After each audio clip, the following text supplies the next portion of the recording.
செய்திச் சுருக்கம். உள்நாட்டுச் செய்திகள்.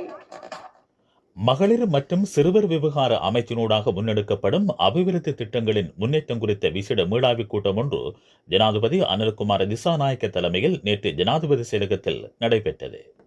2026ஆம் ஆண்டுக்கென ஒதுக்கப்பட்ட வரவு செலவு திட்ட நிதி ஒதுக்கீட்டின் கீழ் முன்னெடுக்கப்படும் திட்டங்கள் மற்றும் 2027ஆம் ஆண்டுக்கான வரவு செலவு திட்ட யோசனைகள் தொடர்பில் இதன்போது விரிவாக கலந்துரையாடப்பட்டது.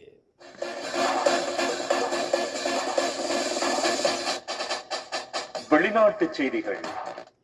கனடாவிலிருந்து இறக்குமதி செய்யப்படும் பரந்த அளவிலான பொருட்களுக்கு அமெரிக்க ஜனாதிபதி டொனால்ட் ட்ரம்ப் 50% வரியை விதித்துள்ளார். அமெரிக்க வாகனங்கள், பால் பொருட்கள் மற்றும் மதுபானங்களுக்கு கனடா சமமற்ற முறையில் தீர்வைகளை விதிக்கின்றமைக்கு பதிலடியாக இந்த நடவடிக்கை எடுக்கப்பட்டுள்ளதாக அமெரிக்க ஜனாதிபதி தெரிவித்துள்ளார்.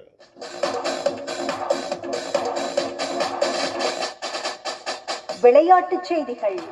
சுற்றுலா நியூசிலாந்து அணிக்கும் மேற்கிந்திய தீவுகள் அணிக்கும் இடையிலான 5வது ஒருநாள் சர்வதேச கிரிக்கெட் போட்டி நாளை நடைபெறவுள்ளது.